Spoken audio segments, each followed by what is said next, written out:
புதுச்சேரி நெல்லித்தோப்பு தொகுதி இடைத்தேர்தலில் முதலமைச்சர் நாராயணசாமி போட்டியிடுவார் என்று எதிர்பார்க்கப்படுவதால் அந்த தொகுதி மீதான கவனம் அதிகரித்துள்ளது. நாராயணசாமி வெற்றி பெற்றால் முதலமைச்சர் தொகுதி என்ற அடிப்படையில் நெல்லித்தோப்பு அதிக வளர்ச்சி பெறும் என ஒரு தரப்பினரும், இடைத்தேர்தலால் மக்கள் பணம் விரயமாகும் என்று மற்றொரு தரப்பினும் கூறுகின்றனர். 30 சட்டப்பேரவை தொகுதிகளை கொண்ட புதுச்சேரியில் கடந்த மே மாதம் நடைபெற்ற தேர்தலில் காங்கிரஸ் திமுக கூட்டணி வெற்றி பெற்று ஆட்சி அமைத்தது. காங்கிரஸ் சார்பில் 15 பேர் வெற்றி பெற்றிருந்தாலும் தேர்தலில் போட்டியிடாத நாராயணசாமி முதலமைச்சராக தேர்வு செய்யப்பட்டார். அவர் முதலமைச்சராக நீடிக்க 6 மாதத்திற்குள் மக்கள் பிரதிநிதியாக வேண்டும் என்கிற நிலையில் நெல்லித்தோப்பு தொகுதியில் வெற்றி பெற்ற ஜான்குமார் பதவி விலகினார். அவருக்காக பல எம்எல்ஏக்கள் முன் வந்திருந்தாங்க. அதில் நானும் ஒரு ஆள். அப்போது கட்சி தலைமை தியாக தலைவி அன்னை சோனியா காந்தியுடைய கட்டளைப்படியும் இளந்தலைவர் ராகுல் காந்தியுடைய விருப்பப்படியும் பாண்டிச்சேரியில் ஹையஸ்ட் ஓட்டாக நான் வெற்றி பெற்றதுனால என்னுடைய தொகுதியை அவங்க வந்து சூஸ் பண்ணாங்க. நான் ரிசைன் பண்ணி கொடுக்குறேன். நாராயணசாமி சட்டப்பேரவை உறுப்பினராக தேர்ந்தெடுக்கப்பட்டு முதலமைச்சராக நீடித்தால் நெல்லித்தோப்பு தொகுதி மட்டுமின்றி ஒட்டுமொத்த புதுச்சேரியும் வளர்ச்சி பெறும் என காங்கிரஸ் கூட்டணியில் அங்கம் வகிக்கும் திமுக கருதுகிறது.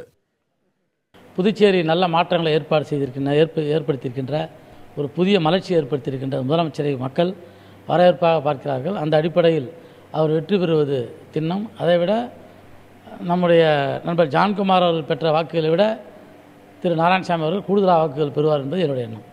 நெல்லித்தோப்பு தொகுதியில் தோல்வியடைந்த அதிமுகவை சேர்ந்த ஓம் சக்தி சேகர் இடைத்தேர்தலை எதிர்த்து வழக்கு தொடரப்போவதாக தெரிவித்துள்ளார். ஜான்குமாரின் வெற்றியை எதிர்த்து சென்னை உயர்நீதிமன்றத்தில் வழக்கு தொடர்ந்துள்ள நிலையில் அவரது ராஜினாமாவை சபாநாயகர் ஏற்றுக்கொண்டது எப்படி என்றும் சேகர் கேள்வி எழுப்பினார்.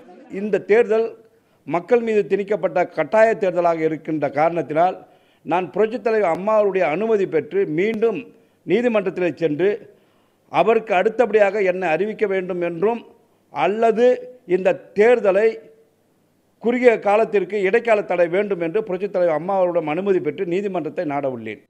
நெல்லித்தோப்பு தொகுதியில் நாராயணசாமி வெற்றி பெற்றால் அத்தொகுதி பெரிதும் வளர்ச்சி பெறும் என்பது ஒரு தரப்பு மக்களின் நம்பிக்கையாகும்.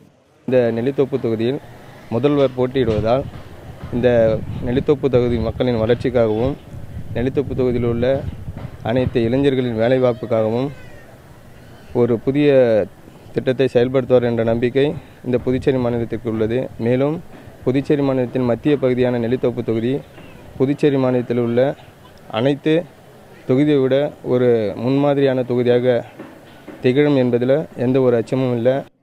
தேர்தலின் போது அளித்த வாக்குறுதியை நிறைவேற்றாமல் பதவி விலகி ஜான்குமார் ஏமாற்றம் அளித்திருப்பதாக கூறும் மற்றொரு தரப்பினர் இடைத்தேர்தலினால் நலத்திட்டங்களை நிறைவேற்றுவதில் காலதாமதம் ஏற்படும் என கூறுகின்றனர். அவருடைய போக்கு எதேச்சரிக்கையான பேச்சாகவும் இருக்கிறது. ஒருவருக்காக விட்டு கொடுப்பது என்பது அது ஏற்புடையது அல்ல. ஆனால் தனிப்பட்ட முறையில் தன்னுடைய சுயநலத்துக்காக அவர் தனது பதவியை பறிகொடுத்தார் என்பதுதான் உண்மை.